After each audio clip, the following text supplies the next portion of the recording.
शशि थरूर की टीम रवाना, अमेरिका में पाकिस्तान को करेगी बेनकाब। आतंकवाद के खिलाफ भारत का सबसे पक्का साथी बना रूस। हार्वर्ड की तरह बाकी यूनिवर्सिटी में भी बैन होगी विदेशी छात्र। सिंधु जल संधि पर रोक के बाद अब पाकिस्तान पर एक और प्रहार। क्या पाकिस्तान के परमाणु हथियार को पहुंचा था नुकसान?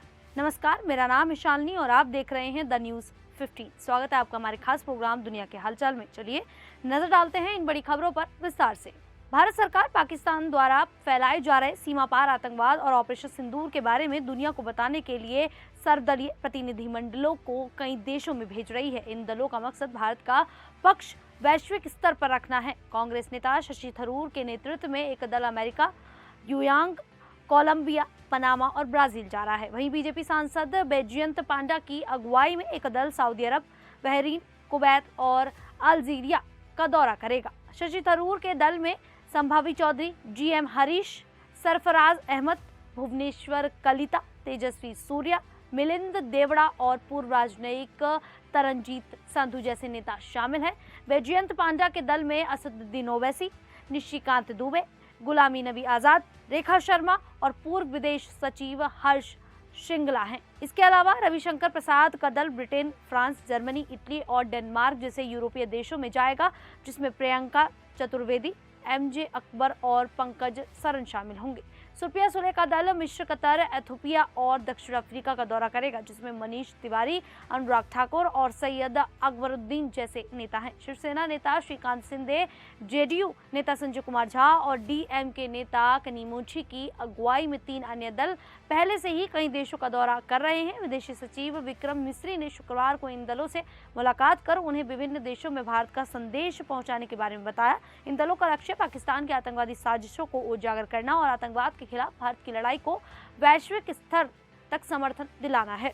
रूस ने आतंकवाद के खिलाफ भारत का पूरा साथ देने का वादा किया है। ये बयान तब आया जब भारत के सांसदों का एक दल रूस और अन्य देशों में जाकर पाकिस्तान के आतंकवाद कृत्यों को उजागर कर रहा है। रूस ने भारत के साथ मिलकर आतंकवाद के खिलाफ लड़ने की प्रतिबद्धता जताई है। इससे पाकिस्तान और उसका समर्थक चीन परेशान हो सकते हैं। हाल ही में भारत ने कश्मीर में 22 अप्रैल को हुए आतंकी हमले के जवाब में पाकिस्तान के खिलाफ आतंकी ठिकानों पर मिसाइल हमले किए। भारतीय सांसदों के दल ने रूस में ऑपरेशन सिंदूर की जानकारी साझा की और आतंकवाद पर चर्चा की। रूस के उप विदेश मंत्री आंद्रेई रुडेको ने भारत के साथ मजबूती से खड़े होने की बात कही। द्रमुक सांसद कनिमोई के नेतृत्व में यह दल 5 देशों की यात्रा पर है, ताकि पाकिस्तान प्रायोजित आतंकवाद के बारे में दुनिया को बताया जाए। रूस ने संयुक्त राष्ट्र, ब्रिक्स और एससीओ जैसे मंचों पर भारत के साथ सहयोग बढ़ाने की इच्छा जताई है। रूसी अधिकारियों ने पहलगांव हमले की निंदा की और आतंकवाद के खिलाफ भारत के साथ एकजुटता दिखाई है। वही अमेरिकी राष्ट्रपति डोनाल्ड ट्रंप अपने बयानों और फैसलों के कारण हमेशा चर्चा में रहते हैं। इस बार वह हार्वर्ड यूनिवर्सिटी में विदेशी छात्रों के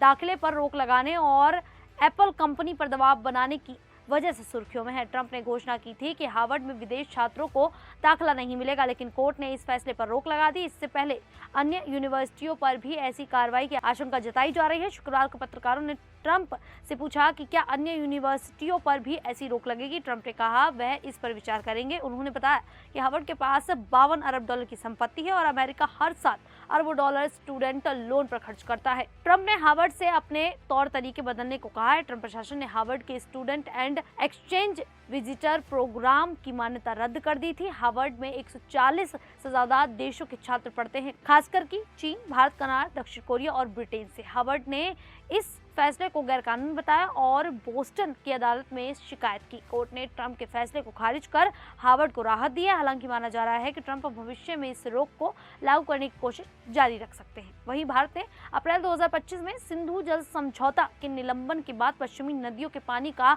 अधिकतम उपयोग करने का फैसला किया है। इसके तहत जम्मू कश्मीर की रणवीर नहर को 60 किलोमीटर से बढ़ाकर अब 120 किलोमीटर करने की योजना पर तेजी से काम चल रहा है। यह नहर जम्मू के किसानों के लिए बहुत महत्वपूर्ण है।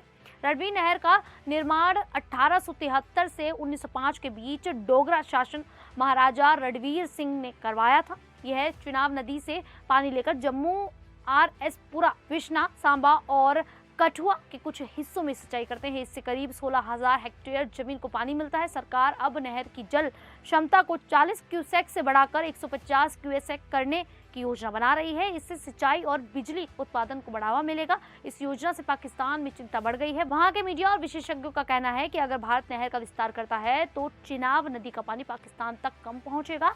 इससे वहां कृषि और पेयजल संकट हो सकता है। पाकिस्तान की 93% खेती सिंधु नदी के पानी पर निर्भर है, जो 61% आबादी और गेहूं, चावल, गन्ना जैसी फसलों का आधार है। ये नदी पाकिस्तान की अर्थव्यवस्था में 25% योगदान देती है। वहीं जम्मू कश्मीर के पहलगांव में 22 अप्रैल 2025 को हुए आतंकी हमले के जवाब में भारत ने ऑपरेशन सिंदूर चलाकर पाकिस्तान में आतंकियों के ठिकानों को नष्ट किया।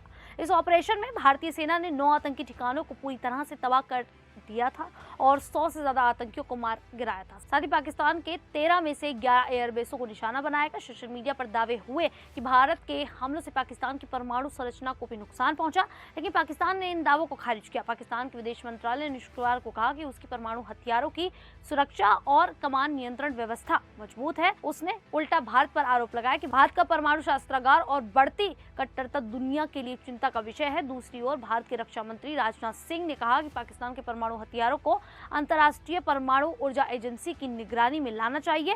भारत वैश्विक स्तर पर पाकिस्तान के आतंकवाद समर्थन को बेनकाब कर रहा है। भारतीय सांसद 33 देशों में जाकर बता रहे हैं कि पाकिस्तान कैसे आतंकियों को पनाह देता है और हथियारों के जरिए दहशत फैलाता है। खैर, अब इस पूरे मामले को लेकर आप लोगों की क्या राय है, आप हमें कमेंट करके जरूर बताइएगा। फिलहाल अभी के लिए इतना ही। फिर हाजिर होंगे ऐसी ही देश और दुनिया से जुड़ी बड़ी खबरों के साथ। तब तक के लिए देखते रहिए द न्यूज़ 15।